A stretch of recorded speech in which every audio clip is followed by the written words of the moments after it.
woman to me. What's going on, everybody? I'm Hassan Piker, and this is Awesome broadcast coming to you live from On Fire, California, Los Angeles, folks. We're live and live, and I hope all the boys, girls, and MVs are having a fantastic one because today's a beautiful day. Today's a wonderful day. Today is an orange day. Orange, you glad? It's Wednesday, hump day here in Los Angeles, California, and we are on fire, folks. We have started off the year with explosions, with terror attacks, and we are continuing the year on fire. Anyway, we are live. We are alive. And honestly, be safe, everybody. You know, your entire city could potentially be on fire in a moment's notice. Folks, this is part of the broadcast where I tell you about my personal news about what's going on in the world of Hassan. I'm a Piker in between the time period where I press the stop streaming button and press the start streaming button. And let me tell you, there's a lot to talk about today. There's a lot going on in the world of Hassan Piker. There's a lot going on in my backyard, literally and figuratively, and we'll get to all of that, of course. But aside from all of the madness and chaos, as far as personal news goes, last night I threw on the extended edition of Lord of the Rings, The Two Towers. But yeah, extended edition, extended cut, director's cut. It's like only 4 hours long. It's not that big of a deal. You know, it's whatever. I'm making my mom watch it. It's pretty sick. Yeah, Lord of the Rings, The Twin Towers, 9/11. Also, cheers. Unrelated to 9/11. I'm just, you know, yeah. I was watching that, went to bed thinking, oh my God, maybe this stuff is, you know, maybe this stuff's getting a lot worse, this whole fire situation. And it did. My grandmother evacuated. My cousin's school completely burned down, but luckily they weren't there, obviously. My grandmother and grandfather had to evacuate. Hopefully Jenk won't have to evacuate, like they evacuated over to Jenk's Shaky Gurga. But outside of that, I think my mom's probably going to come here and stay with me as well. Why didn't you evacuate your quintillion-dollar house? Because my quintillion-dollar house has a moat with crocodiles that actually have been genetically modified to fight fires. They're genetically modified in two directions. One, to kill people that are poor. They have machine guns strapped to their backs. The machine guns have a targeting system that shows how much money the person has made. On top of that, though, these are very specific alligators that also know how to combat fire. So the machine guns double as water cannons as well. So I'm pretty set. All jokes aside, it is insane. It is very, very devastating, but luckily everyone's safe. Apparently so far only 2 people have passed away in the process, but thousands of buildings are now gone, just completely gone. You just said they were crocodiles, now they're alligators. I have both, because crocodiles are better at fighting fires, alligators are better at fighting the poor. So I have both, but they're both equally adept at, you know, doing, you know, a decent amount of fighting the poor and also the fires. Anyway, we got a lot of wildfire coverage that we're going to get into, but as I was saying, I did do one thing this morning. I posted a TikTok of my experience, and let me tell you, okay, I did something stupid. Here it is. What's up, everybody? Welcome to Hell World, the hell that is sunny Los Angeles, California.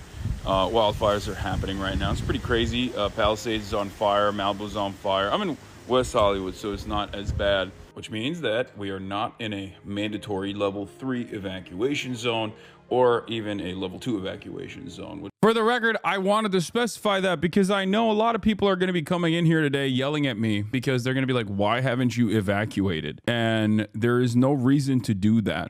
If you are not in an evacuation zone, where would I go? Even though everything is orange, it's very Dune-like. And this morning I had the brilliant idea of going out to play basketball and also take Kaya to the park because I needed. This is the Joe Brandon helicopters that flew over, by the way, this morning to, you know, get a little bit of a lift in because the gym was obviously closed. And now I feel like that maybe wasn't the best idea because I have, I feel like I inhaled a lot of coal. That's what it feels like to me right now. Also, quick shout out to Karen Bass for cutting the fire department spending by $20 million in this past year and increasing the police department spending instead. Now, obviously, it's a tiny, minuscule percentage of the overall budget, but, you know, it's good to set our priorities straight. So, yeah, that's what I did. Bro, why would you do that? Because I'm stupid. The guy that you get your news from is a stupid guy. Dude, are you going outside into smoky air without a mask? It was dumb. Okay. Smoke inhalation is dangerous. Air quality is over 300. Wear a mask. Severe weather. High wind warning. Ooh. It says hazardous.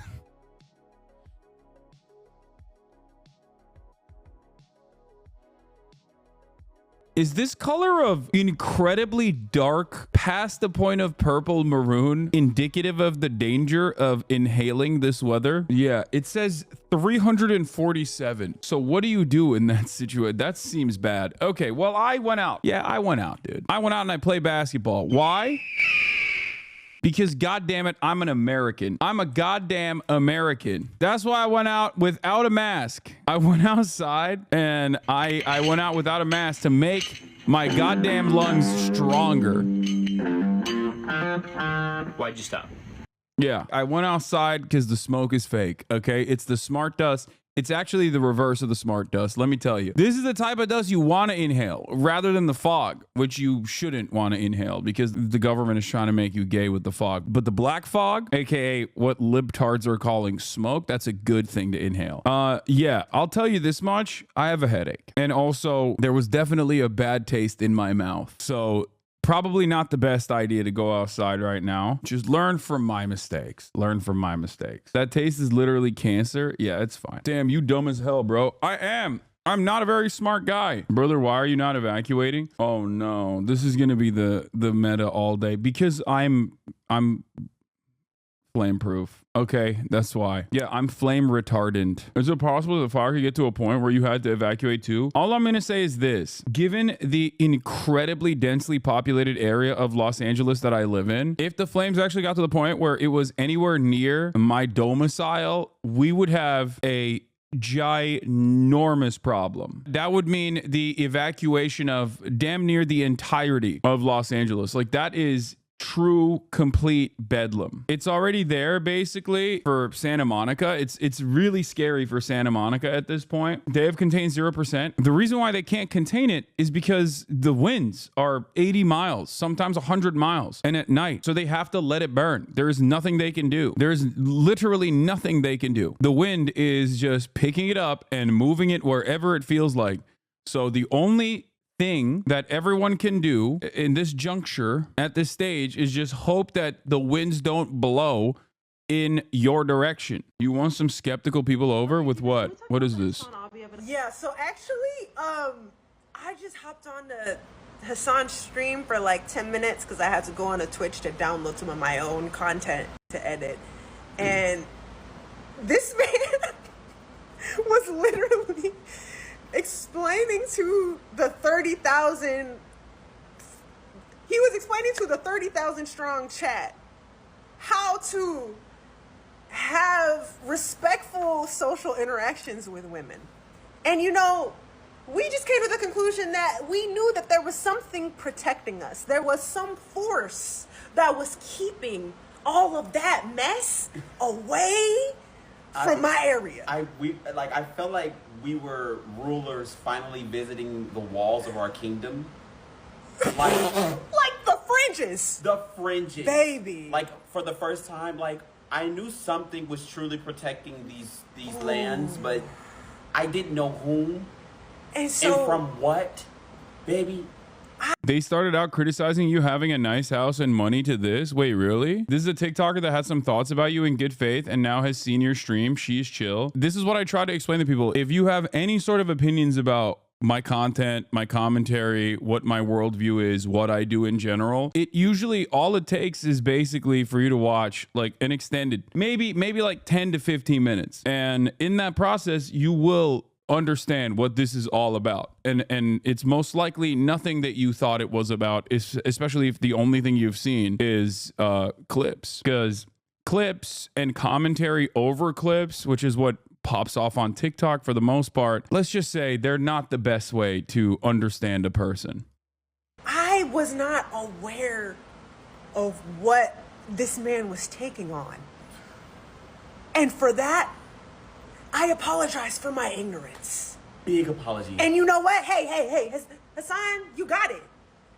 You got it, Pookie, you got it. You actually don't got it. Actually, you need reinforcement. That's one night of the realm. And we pulled up 6 hours into the stream. That's one night of the realm protecting us from 30,000 strong horde of incels. And teaching them and explaining basic things to them. Thank you. That's all I have to say, baby. Baby, hold that line. I mean, I hate that he streams. It's way more boring than you think, and mainly reactions to right-wing losers that are only trying to get you riled up. I don't really see the commentary side of TikTok at all, so I am unfamiliar. But I do feel like a lot of people are basically just like responding to things. A lot of people are just basically responding to clips and stuff that they see on Twitter. So they're very easy to prime up. They're very easy to tune up, and that's usually what it is. And it seems like the drama is on supercharge as well. It's just like supercharged drama all the time. For multiple hours every day, 7 days a week, because that just generally is a mall practice and nobody should have to work that much. But could you imagine the wall left on? We could not. Actually, thank you so much.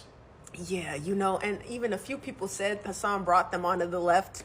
A few people said that Hasan brought them into the left, and you know, because they're now on the left, they came to my page. Hey, welcome. But those walls? Yeah. So you got it. You passed the guy at the door. Hasan's the guy at the door. Yeah. The party's over here, though. Yeah. But the guy at the door is very important. Very important. Extremely important. I guess like they initially had some comments. Like initially they were critical of me or something, and then they jumped onto the stream to see what it was about. Probably when I was talking about like, you know, be nice and smell nice yesterday. Yeah, bro, memes calling 30K people incels. You know, they're joking. Calm down. You're not an incel. Don't be so sensitive. But I am talking to people that are, you know, on their own personal journey. Some of them could have been incels. That's the whole point. Aren't you happy? Aren't you grateful? We're grateful. I am so grateful a man is holding that line. That's nice. That's nice of them to say that. Watching him fight his entire chat to try to explain something to them is genuinely my comfort content. He's out here fighting the good fight. Anyway, what's this clip? Drop Hasan and I'll give you 500 subs. Are you saying that you want me to betray my friends, cut them out of my life for Twitch subscribers? Is that what's going on? Nick, there is a saying. If you try to be loyal to everyone, you're loyal to no one. So are you loyal to chat or your friends? I am loyal to Hasan. Let's go. I really do like Hasan. I think we're going to see a lot more of him this year, guys. Yeah, we're going to do travel Hasan content. once a month. We go stream with him once a month. Let's go. Let's go. I'm down. Damn. What is this? Also this one? I mean, people say LA is good, like... For what? Oh, the best thing about... You want to hear the God's honest truth? Yeah. The best thing about LA is Hasan, Abi, Will Neff, and Caroline Kwan. No, and Myth. And then Cutie. Aww. Yeah. That's the best thing about Damn, Cutie LA. was mentioned as an afterthought there. Respect. It really is only the people, but not the place alone is like... Yeah, it's the people. Like Cutie dead last. Nick loved New York City a lot. Dude, if you've never been to New York City and you grew up in America, are you kidding me? Going to New York City for the first time after like never living in a city or living in like any American city that's not New York City is like shocking. It's the closest thing you have to a real metropolitan city. No disrespect. Even if you have been to Chicago, it's still a little bit different. You know what I mean? Birthright for Americans. Yeah. When I stepped off the bus in New York City for the first time, I almost vomited from the smell. I mean, you get used to that. That's fine. This is a unique situation for me because I have obviously grown up in cities my whole life. I grew up in Istanbul, I grew up in Ankara. All I've known are cities for the most part, you know. So for me, New York is like, all right, cool. It's a nice city. Did you cover the congestion pricing in Manhattan? Yeah, it's good. And it upsets the car sales, so it makes me even happier. Did you see LeBron offhand windmill over a kid? He was in the NBA before he was born. Le Glorious. Yeah, that's after like 3 failed 3-point attempts. Yeah, this is even better. This video is even better when you realize that it comes off the heels of like the new guard in the NBA and all of the things that people are annoyed by and all of the things that people are complaining about the new NBA. There were basically 4 attempts at a 3-point shot. They just kept getting the rebound over and over again. And at the end of it, LeBron was just give me the ball. Just give me the ball. Like he kept passing it off to the corners. He was just like, give me the ball. Give it to me. Here's Christie to the cutting James. Windmill, left-handed dunk. That man is 40 years old. Bro can't stop riding his dick. Holy shit. I'm sorry. I am a 33-year-old man, and I feel like I bust out a hip trying to get in and out of my car. LeBron James is 7 whole years older than me, and he is dumping windmill left-handed dunks on NBA players at the age of 40. It's not even glaze. It's just out of control. It's just facts. A lot of people misunderstand the terminology. People say, oh, you're glazing. It's not glazing if my king deserves it. It's not glazing if I'm simply pointing out something that is incredibly impressive. Okay, what am I supposed to do? It just doesn't make any sense. People look to someone who is unimaginably impressive and go, glaze. Like, yeah, dude, Genghis Khan, one of the most ruthless conquerors. Oh, you're glazing. It's like, no, you're just saying facts. Probably one of the most singularly pivotal historical figures of all time. That's not glaze. As facts. LeBron James is the Genghis Khan of basketball. LeBron James both invented basketball and also improved basketball. Genghis Khan. Tyler One's reaction to Lud hitting plat in league. Dude, also, a lot of people are, looking for the reason as to why these wildfires are happening in Los Angeles. And I think I know what it is. Look, no disrespect to anybody here, but if you were to ask me, gun to my head, why did this happen?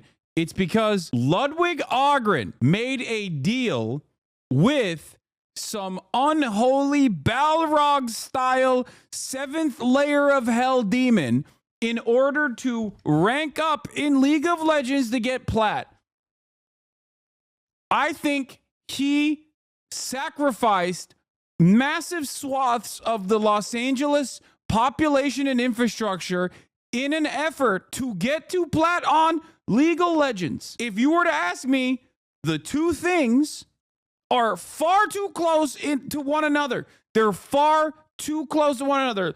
Oh, all of a sudden, Mr. Ludwig Ogren, after failing for a month over and over again, not getting even a crumb of elo, somehow magically ranks up to plat out of nowhere. Ranks up to plat out of nowhere. He got coached. He didn't listen to the coaching. He yelled at his coaches. He was live every single moment of every single day trying to achieve hundreds of games. Not a single change in his elo. All of a sudden, out of nowhere, Los Angeles engulfs in flame, and this man is plat. You decide.